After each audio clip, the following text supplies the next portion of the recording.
ನಮಸ್ತೆ ಸ್ನೇಹಿತರೆ, ನಾನು ನಿಮ್ಮ ಪ್ರವೀಣ್. ಶತ್ರುಬಾಧೆ ಇದೆ ಗುರುಗಳೇ ಅಥವಾ ರೋಗ ಬಾಧೆ ಇದೆ? ಬೋತ್, ಎರಡಕ್ಕೂ ಇದೆ. ನಮಗೆ ಶತ್ರುಬಾಧೆನೂ ಇದೆ, ರೋಗ ಬಾಧೆನೂ ಇದೆ. ಬಂದಿರೋ ರೋಗ ಶತ್ರುಗಳೇ ಕೊಟ್ಟಿರೋದು ಅಂತ ಏನಾದರೂ ನಿಮ್ಗೆ ಅನಿಸ್ತಾ ಇದೆಯಾ? ಪ್ರತಿ ಮಂಗಳವಾರ ಅಥವಾ ತಿಂಗಳಿಗೆ ಒಂದ್ಸಲ ಮಂಗಳವಾರ ನಾನು ಹೇಳ್ತಾ ಇರುವಂಥ ಪರಿಹಾರ ಮಾಡಿ.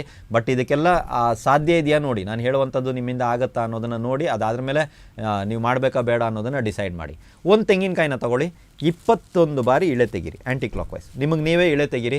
ಇದಾದ ನಂತರ ಹತ್ತಿರದಲ್ಲಿರುವಂಥ ಯಾವುದಾದ್ರೂ ದೇವಸ್ಥಾನದಲ್ಲಿ, ಹೋಮಕುಂಡದಲ್ಲಿ ಹೋಮಗಳು ಇತ್ಯಾದಿಗಳು ನಡೆಯುವಂಥ ಸ್ಥಳ ಇದ್ದರೆ, ಹೋಮಕುಂಡದಲ್ಲಿ ಏನಾದರೂ ಜ್ವಾಲೆ ಏನಾದರೂ ಇದ್ದರೆ, ಬೆಂಕಿ ಇದ್ದರೆ, ಅಂಥ ಹೋಮಕುಂಡದಲ್ಲಿ ಹೋಮ ಎಲ್ಲ ಮುಗಿದ ನಂತರ, ಅರ್ಥ ಆಯ್ತಾ, ಮಂಗಳವಾರ ದಿನ ಆಗಿರಬೇಕು, ಹೋಮ ಎಲ್ಲ ಮುಗಿದಿರಬೇಕು, ಹತ್ರದಲ್ಲಿ ಯಾವುದಾದ್ರು ದೇವಸ್ಥಾನ ಇರಬೇಕು, ಅದರಲ್ಲಿ ನೀವು ಮಂಗಳವಾರ ದಿನ 21 ಬಾರಿ ಒಂದು ತೆಂಗಿನಕಾಯಿನ ಇಳೆ ತೆಗೆದುಬಿಟ್ಟು ಆ ಹೋಮಕುಂಡದಲ್ಲಿ ಹಾಕ್ಬಿಟ್ಟು ಬನ್ನಿ.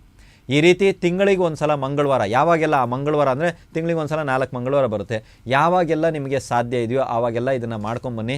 ರೋಗ ಬಾಧೆ ನಿವಾರಣೆ ಆಗುತ್ತೆ, ಶತ್ರು ಬಾಧೆ ಇದರಲ್ಲಿ ಬಹಳ ಕ್ಲೀನಾಗಿ ನಿವಾರಣೆ ಆಗುತ್ತೆ.